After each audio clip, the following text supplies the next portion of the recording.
Bonjour, aujourd'hui et demain nous parlons mariage et cette question importante que on se pose tous à un moment ou à un autre de notre vie ou presque tous, comment choisir son conjoint?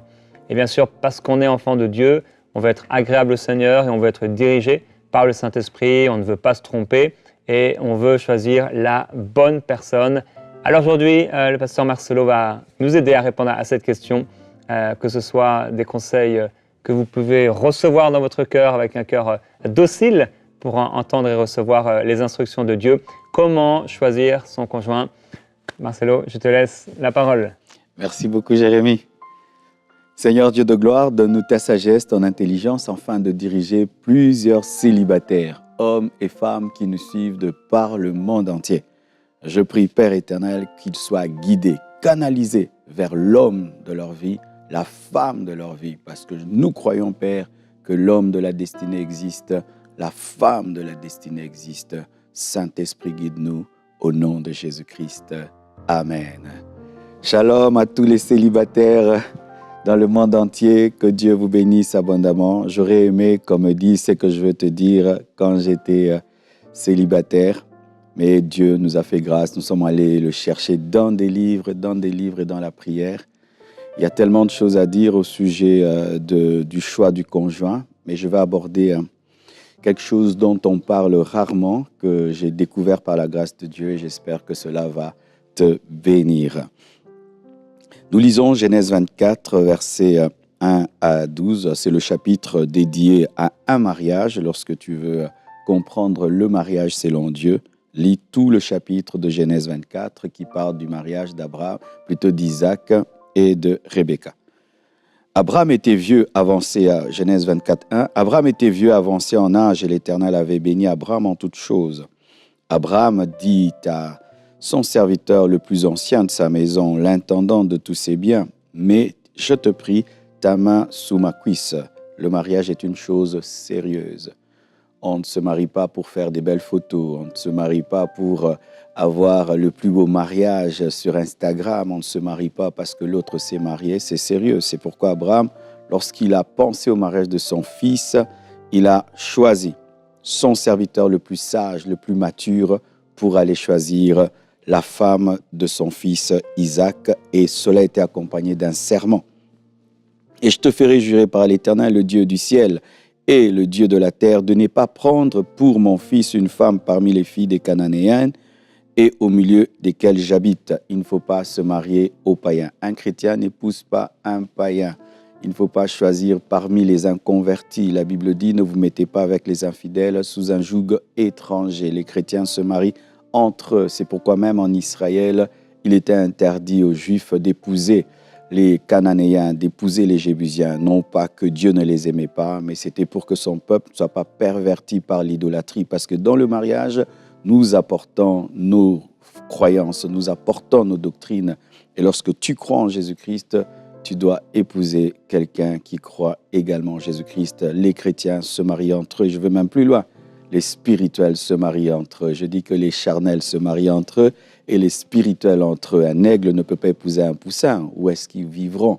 Et beaucoup de gens ne comprennent pas cela et sont malheureux dans le mariage parce qu'ils ne tiennent pas compte de la spiritualité de l'autre. Le serviteur lui répondit, « Peut-être la femme ne voudra-t-elle pas me suivre dans ce pays-ci? Devrais-je mener ton fils dans le pays d'où tu es sorti ?» Abraham lui dit, « Garde-toi d'y mener mon fils. L'Éternel, le Dieu du ciel, qui m'a fait sortir de la maison de mon père et de ma patrie. » Il commence à parler de Dieu alors qu'il s'agit du mariage, qui m'a parlé et qui m'a juré en disant, « Je donnerai ce pays à ta postérité. » Lui-même enverra son ange devant toi et c'est de là que tu prendras une femme pour mon fils. Donc Dieu donne des femmes, Dieu donne des maris, dites Amen. Oui, Dieu s'investit dans le mariage. Le grand Dieu qui a créé les cieux et la terre s'investit dans le mariage.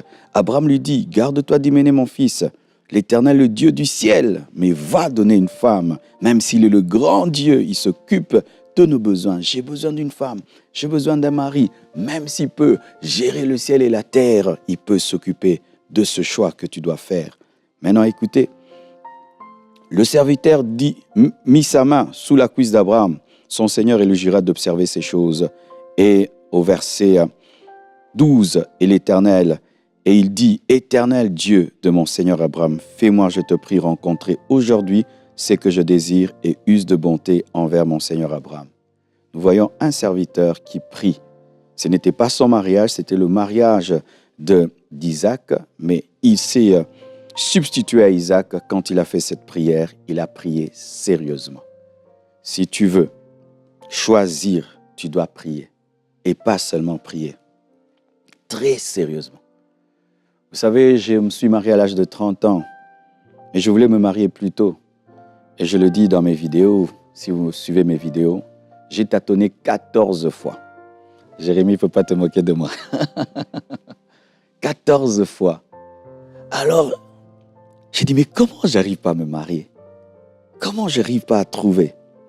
Et puis Dieu me dira, tu ne pries pas bien. Tu pries comme un homme. J'ai dit, comment? Mais je suis un homme. Non. Regarde comment les femmes prient quand il s'agit du mariage. Mais toi, tu pries comme un homme, prie comme une femme, mais pour ton mariage. Mes frères, moi, j'ai prié comme une femme pour mon mariage. Vous voyez comment les sœurs prient pour leur mariage? Moi, j'ai prié ainsi. J'ai commencé à sortir chaque matin, 4 heures du matin, de ma maison, sous un arbre. J'ai commencé à prier pour mon mariage. J'avais déjà rencontré Blanche, mais je n'avais pas la force de l'épouser. J'avais déjà rencontré Blanche. J'avais peur de l'épouser. Il y avait des forces, des puissances qui m'empêchaient de l'épouser. Il faut prier et prier sérieusement. S'il faut que tu jeûnes, jeûne, parce que celui qui échoue dans le mariage a échoué déjà 50% de sa vie. Tu peux devenir un millionnaire, un milliardaire, un grand homme de Dieu, mais si tu as échoué dans le mariage, 50% de ta vie est déjà détruite. C'est pourquoi prier et prier sérieusement. Nous voyons là ce serviteur prier Dieu sérieusement pour que Dieu le dirige vers la femme de la destinée d'Isaac. Aussi, il faut te sentir seul. Nous prenons cela dans Genèse 2, versets 20 à 24. Ceux qui ne se sentent pas seuls choisissent mal. Tu vois, quand tu n'as pas faim, tu ne manges pas bien. Mais quand tu as faim, même un bout de pain, vraiment, tu le dévores. Je me souviens quand j'ai très faim et je jeûne, quand je regarde une banane, ce n'est plus une banane, hein. J'ai envie de la dévorer. Pourquoi? Parce que j'ai faim. Est-ce que tu as faim de te marier? Est-ce que tu désires ardemment te marier? Ou bien tu veux seulement combler un petit vide, une case dans ta vie, qu'on arrête de te déranger? Je suis marié. Si tu ne sens pas le vide, tu n'auras pas Ève. Il fallait que Adam manifeste un vide, un besoin, pour que Dieu lui donne Ève. Est-ce que tu te sens seul? Ceux qui ne se sentent pas seuls ne respectent pas leur conjoint et leur conjointe. Ceux qui ne se sentent pas seuls ne donnent pas la place à l'autre. Tu continues à te comporter comme un célibataire alors que tu es marié parce que tu es heureux, seul. Et oui, je l'admets, tu peux être un célibataire heureux. Mais lorsque tu veux te marier, tu dois devenir un célibataire malheureux où tu es fatigué de la joie du célibat, du bonheur du célibat et tu aimerais cheminer avec quelqu'un. Tant qu'il n'y a pas ce vide et ce besoin, tu vas mal choisir. Aussi, tu dois connaître Jésus. Pourquoi il faut connaître Jésus-Christ pour se marier et bien choisir? Parce que tu dois connaître l'architecte de ta vie pour découvrir le plan qu'il a pour toi. Alors si tu ne connais pas Jésus-Christ, tu vas épouser une femme parce qu'elle est canon, elle est belle, un garçon parce qu'il est beau, il est musclé, il a des tablettes de chocolat. Alors que toi, Dieu t'a appelé à épouser un homme sage, un homme intelligent. Étant donné que tu ne connais pas le plan de Dieu pour ta vie, tu vas chercher un mannequin, tu vas chercher une femme qui présente bien sur les photos et tout le reste, alors que Dieu a voulu que toi, tu épouses une femme de prière. Ignorer Christ t'empêchera de bien choisir. Parce que si j'ignore le plan, je vais bâtir une maison à 2 étages, alors que le plan, c'est un gratte-ciel. Est-ce que tu sais si tu as un gratte-ciel ou tu as une maison à 2 étages? Et comment tu le sauras si tu ne connais pas Jésus? C'est pourquoi les inconvertis choisissent mal. Ils choisissent, une fille que je vais amener dans une fête. J'aimerais épouser une femme, quand je l'amène dans une fête, notre couple est canon. C'est tout, rien que ça. Connais Christ. L'homme qui ne connaît pas Jésus-Christ fera des mauvais choix. Il prendra des décisions graves, mais de manière superficielle, rien que pour être vu, rien que pour les photos, rien que pour un mariage réputé, rien que pour ça. Connais Jésus. Et si tu es un converti, tu n'es pas marié, ne te marie pas. Attends connaître Jésus-Christ. Ensuite, tu choisiras. Parce que toutes les décisions que nous prenons au bas de la montagne, nous les regrettons au sommet de la montagne. C'est ainsi que vous voyez des gens venir à Jésus-Christ marié et puis se disent, si j'avais connu Christ, je n'allais pas épouser cette femme. Si j'avais connu Christ, je n'allais pas épouser cet homme. Alors si tu ne connais pas Jésus, ne prends pas cette décision. Connais d'abord Christ, ensuite tu choisiras, parce qu'il sera ta sagesse et ton intelligence. Aussi, tu dois te connaître toi-même. Et c'est là que je vais un peu approfondir. Lorsque je vais aller acheter une chaussure, je dois connaître ma pointure. La plupart des temps, lorsque nous allons dans un magasin pour acheter une chaussure, je sais que moi, par exemple, je chausse du 40. Alors, avant de dire, il me faut une paire noire, brune, des bottes, des baskets, je sais que ce sera une basket numéro 40, des bottes numéro 40. Je connais ma pointure. Je dois d'abord me connaître avant de choisir. L'homme, la femme, ce n'est pas une chaussure, c'est une image. Comment tu veux choisir alors que tu ne te connais pas? Il fallait qu'Adam soit pour que Ève soit. Dieu a fini d'abord avec Adam avant de manifester Ève. Mais toi, tu n'as pas encore fini avec Adam, tu veux Ève. Tu ne te connais pas. Qui es-tu? Toi qui veux te marier, qui es-tu? Est-ce que tu te connais? La Bible nous révèle que Dieu sanctifie votre être tout entier, corps, âme et esprit. L'homme est tripartite, il a un corps, une âme, un esprit. Est-ce que tu te connais? Toi, dans un homme, dans une femme, qu'est-ce qui est plus important? Parce qu'il y a des gens qui sont des physiques. Il y a des sapiophiles qui aiment l'âme, l'intelligence. Il y a des spirituels et d'autres même, des sociaux. Toi-même, qu'est-ce que tu aimes? Est-ce que tu te connais? Supposons que tu sois un spirituel. Mais tu ne sais pas que tu es un spirituel. Tu épouses une femme parce qu'elle est belle. Mais dans le mariage, tu seras malheureux. Parce que toi, ce qui te frappe dans une femme, dans un homme, c'est la spiritualité. Supposons que tu sois un sapiophile, c'est-à-dire un homme qui aime une femme pour son intelligence. Mais tu te maries pour le physique. Demain, quand tu causes avec elle, elle ne manifeste pas l'intelligence. Mais tu ne seras pas heureux. Supposons que tu sois un social. Toi, tu aimes un homme lorsqu'il aide les autres, lorsqu'il est chaleureux, lorsqu'il aide ta famille, tes frères et sœurs, tes amis. Tu ne sais pas que tu es une femme sociale et tu épouses un homme parce qu'il est très intelligent. Il est très intelligent, mais il est froid, il est fermé. Tu seras malheureuse. Connais-toi d'abord. Tu es introverti ou extraverti? Tu es un sanguin? Tu es un colérique? Tu es un mélancolique? Tu es un flegmatique? Qui es-tu? Est-ce que tu connais ta pointure? Est-ce que tu te connais? Il me faut une femme, il me faut un homme. Mais cet homme-là qui veut une femme, un homme, qui est-il? Qui es-tu? Est-ce que tu te connais? Parce que tu risques de te connaître, de te découvrir dans le mariage. Et là, tu as déjà fait un engagement. C'est ainsi que tu vois un garçon se marier à une fille parce que papa veut que cette fille-là, qui est très intelligente, devienne sa femme parce qu'elle est médecin. Alors que toi, tu aimes une femme serviable. C'est une femme médecin. Elle est très intelligente, mais elle n'est pas serviable. Toi, ton rêve, c'est une femme qui aide les pauvres, qui aide les malheureux. Ton bonheur, c'est ça, mais tu ne le sais pas. Prends le temps de te connaître. Nous faisons beaucoup de voyages en dehors de nous. Tu vas à Paris, tu vas à Bruxelles. Mais est-ce que tu fais des voyages intérieurs pour savoir qui tu es? Qu'est-ce que tu aimes? Et quand je dis qu'est-ce que tu aimes et qu'est-ce que tu es, ce n'est pas des choses que tu forces. Des choses que tu aimes. Que Dieu t'a créé ainsi. C'est comme un poisson dans l'eau. C'est comme un oiseau qui vole. Qu'est-ce que tu aimes? Qui es-tu? Tant que tu ne le sais pas, tu choisiras mal. Un jour, j'ai eu cette vision. J'étais célibataire. J'entre dans un magasin et dès que j'entre, j'étais vraiment pressé, très pressé. Je vois une belle paire de chaussures, je l'ai prise. Et puis, je commence à sortir. J'arrive au niveau du comptoir, je paye. De la caisse, je paye. Quand j'arrive au fond du magasin, c'était vers la porte de sortie. Je vais sortir et je vois une autre chaussure. C'était elle. Tout en moi disait, je suis entré dans ce magasin pour cette chaussure. Mais j'avais déjà une autre chaussure dans mes mains. Et dans ce magasin, il y avait un principe. Toute marchandise vendue ne peut pas être remise et rendue. Et j'étais là, j'ai dit, oh, j'ai choisi trop tôt. C'était lorsque je voulais à tout prix me marier à 24 ans, 25 ans, que Dieu m'a dit, fais attention, sois patient, prends le temps. Heureusement que j'ai attendu. Et le jour que j'ai vu Blanche, j'ai dit, c'est elle que je cherchais. Vous savez comment j'ai eu Blanche? Je vais te raconter. Un jour, un ami me dit, mais Marcelo, mais tu ne te maries pas, tu as maintenant 30 ans.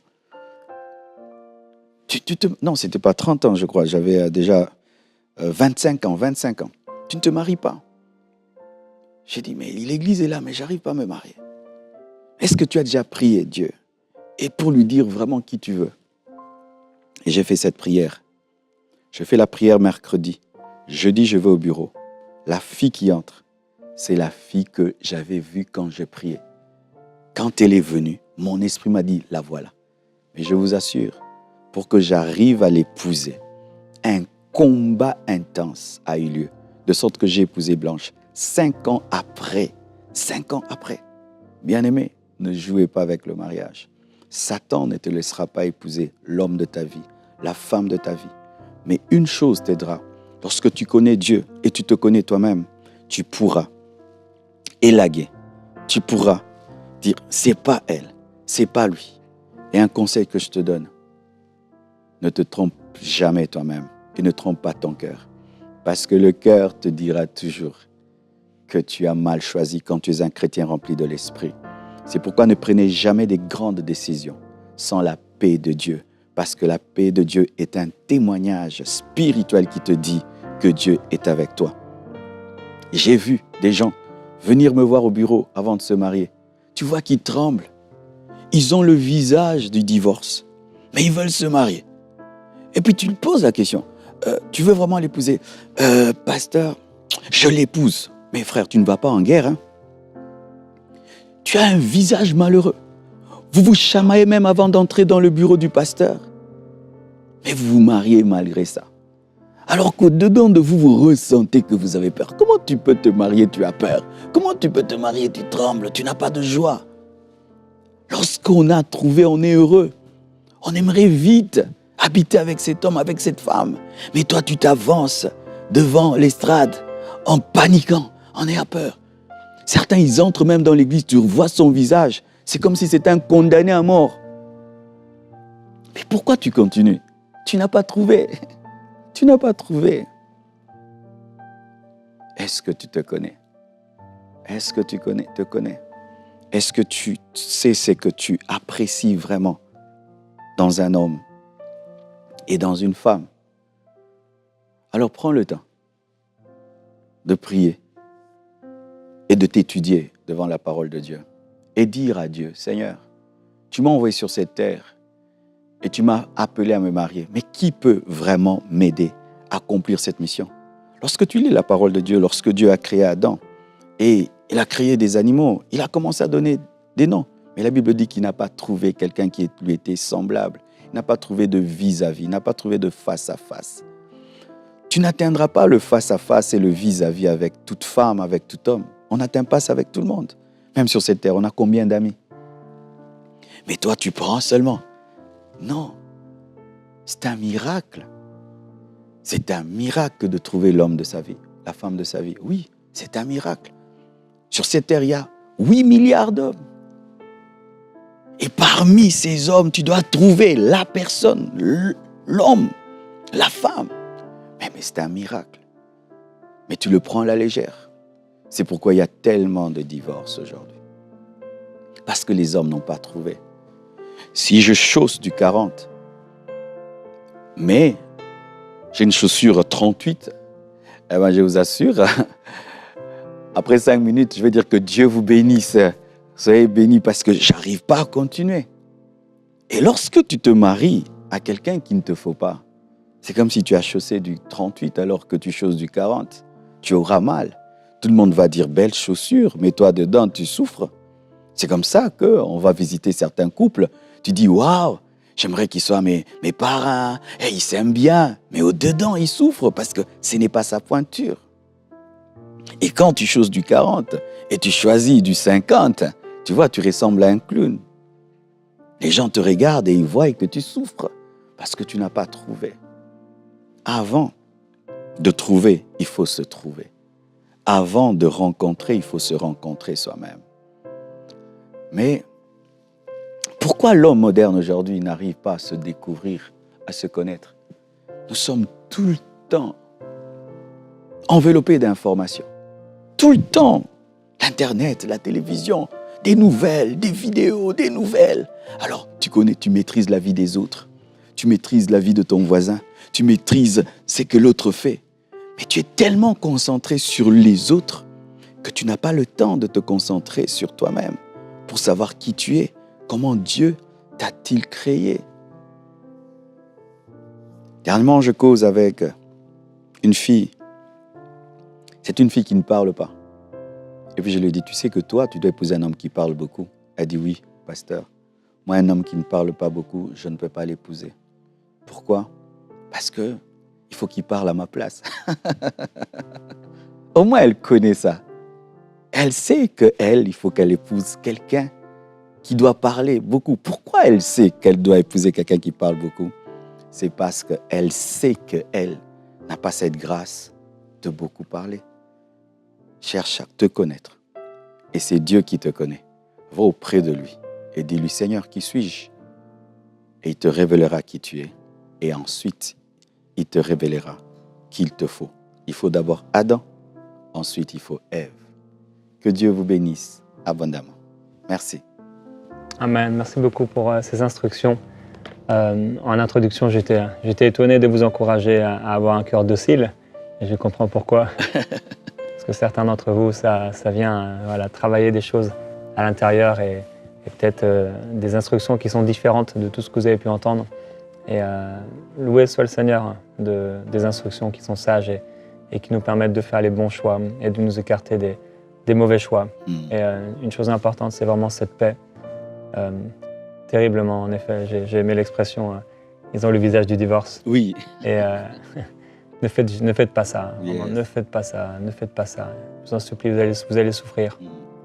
Si vous faites ça, vous allez souffrir. Je prie que le Seigneur vous conduise et vous dirige. Il vous aime. Dieu vous aime. Il a le meilleur pour vous. Et s'il a su conduire le serviteur d'Abraham, il saura vous conduire.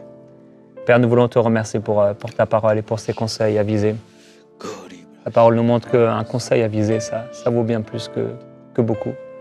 Et tu veux nous enseigner par ta sagesse, nous donner la sagesse et le discernement. Je prie, Père, que toutes choses soient révélées. Il y a des choses dans les relations qui sont déjà nées et des choses qui sont cachées et qui demain feront mal. Père, je prie que tu mettes toutes choses à la lumière. Priez cela si vous êtes dans une relation en ce moment avec quelqu'un, non pas dans une peur ou en train de soupçonner le mal, mais que toute chose cachée puisse être mise à la lumière. Seigneur, merci. Merci pour cette paix. Tu nous conduis, Saint-Esprit. Et en nous, dans nos cœurs, tu mets une paix quand on est dans la bonne direction. Et tu mets un trouble quand on se trompe. C'est tellement une grâce de t'avoir à nos côtés. Parce que quand on t'écoute, quand on veut vraiment t'écouter, on est dirigé par toi. Tu as promis que tes enfants seraient dirigés par toi. Alors Père, merci de mettre une paix dans les cœurs quand les personnes, mes frères et mes sœurs, se dirigent vers la bonne personne, cheminent avec la bonne personne. Mets dans leur cœur une paix. Mais s'ils cheminent avec la mauvaise personne, s'ils pensent à la mauvaise personne, mets un trouble dans leur cœur. Je t'en prie, Seigneur, afin que demain, on n'ait pas des situations dramatiques, des situations de souffrance, des situations où des hommes et des femmes se détourneront de toi parce qu'ils seront tellement découragés et ils diront pourquoi Dieu tu as permis. Seigneur, merci pour cette paix. Que cette paix soit leur partage. Que la direction du Saint-Esprit et le discernement leur soient apportés. Merci Père, tu es bon. Nous t'aimons Seigneur. Seigneur Dieu, je prie pour un homme qui ne se connaît pas, mais qui veut se marier et qui sera demain une bombe. Je prie pour une femme qui s'ignore, mais qui veut le mariage parce que toutes ses amies se sont mariées. Seigneur Dieu de gloire, aide notre génération à comprendre qu'on ne se marie pas par rivalité, par compétition. On ne se marie pas pour les autres, on se marie pour soi-même et pour Dieu. Je prie, Père éternel, pour un renouvellement de l'intelligence, dans notre manière de nous approcher du mariage. Je demande beaucoup d'humilité, beaucoup, Seigneur, d'humilité en chacun. Je prie, Père éternel, mon Dieu, mon roi, pour ce célibataire qui n'a pas encore trouvé, mais qui veut se contenter,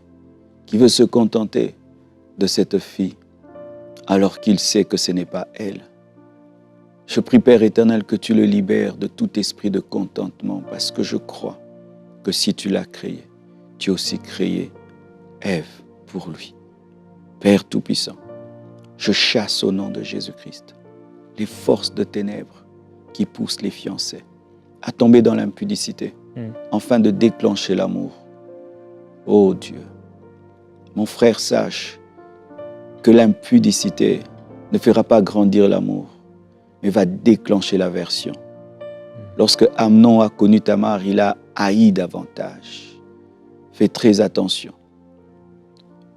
Ne crée pas l'amour. Ne force pas l'amour en te disant, si nous couchons ensemble, alors je l'aimerai. Si ton cœur n'est pas attaché à cette fille sans le sexe, ne pense pas que le sexe va vous attacher. Détrompe-toi, cette décision n'est pas de Dieu. Et tu vas te marier à cause d'un plaisir sexuel sans que cela ne soit la volonté de Dieu. Satan fermera tes yeux au travers de cet acte et tu perdras le discernement et tu penseras que c'est elle alors que ce n'est qu'un plaisir qui t'a poussé à détruire toute ta destinée. Seigneur, préserve tous ces fiancés de l'impudicité. Préserve-les de briser, Seigneur Dieu de gloire, les principes de ta parole. Au nom de Jésus-Christ de Nazareth. Au nom de Jésus-Christ de Nazareth. Que Dieu te donne la sagesse. Que Dieu te donne l'intelligence pour choisir selon lui, pas selon toi, car il te connaît mieux que toi-même. Au nom de Jésus. Au nom de Jésus. Dans l'Ancien Testament, il est écrit que lorsqu'il y a eu le nouveau temple, les anciens qui avaient connu le temple précédent pleuraient, mais les nouveaux étaient heureux de ce nouveau temple. Et je crois qu'il y a plusieurs personnes, vous avez eu des rencontres dans le passé, des déceptions, et le fait que vous regardiez en arrière ne vous permet pas de voir ce qui est, ce que Dieu fait et ce que Dieu va faire. Alors je vous encourage à regarder en avant et à pouvoir prier cette prière. Seigneur, je veux me détacher de toute relation passée. Je veux couper tout lien avec toute personne qui n'était pas ton plan. Et au nom de Jésus-Christ, déclarez-le avec moi par la foi, au nom de Jésus, je coupe tout lien avec toute personne qui n'était pas reliée à ma destinée, afin d'embrasser, de recevoir ce que le Seigneur a pour moi. Je reçois ma destinée, je reçois l'homme, la femme de ma destinée dans le nom du Seigneur. Et je le fais avec joie.